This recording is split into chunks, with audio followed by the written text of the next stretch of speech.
E's mission statement included that she wanted to reduce and eliminate her intake of added sugars.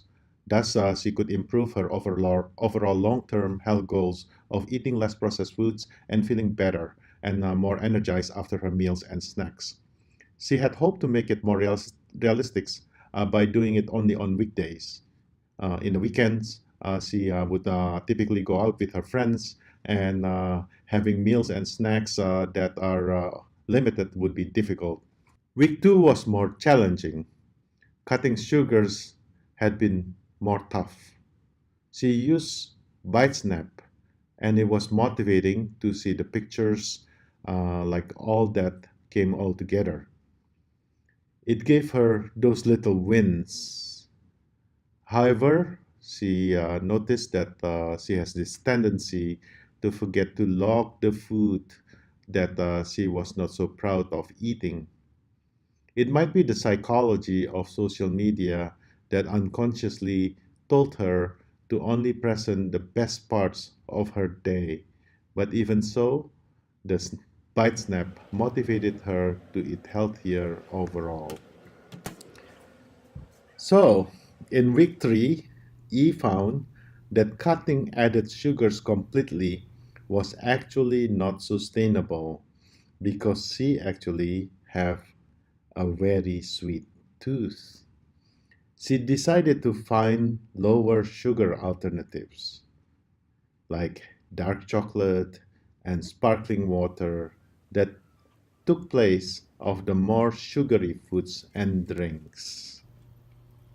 So that's the end of PHP2 for E.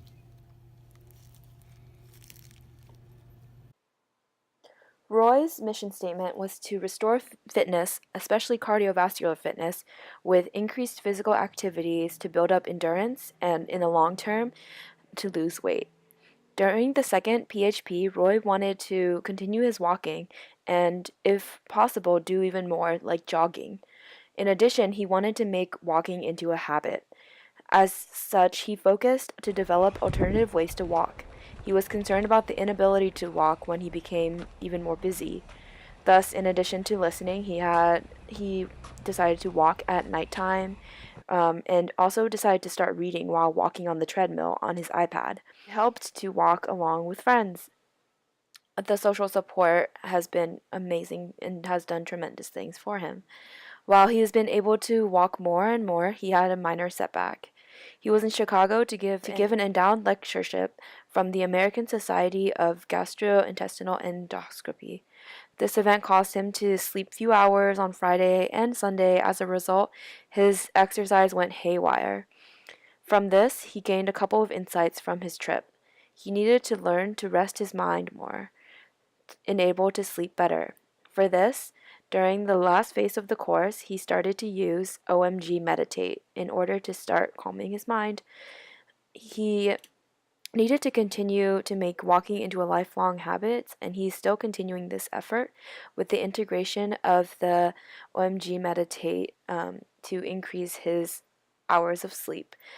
He has started meditating and got 12 hours of sleep the last time he did so.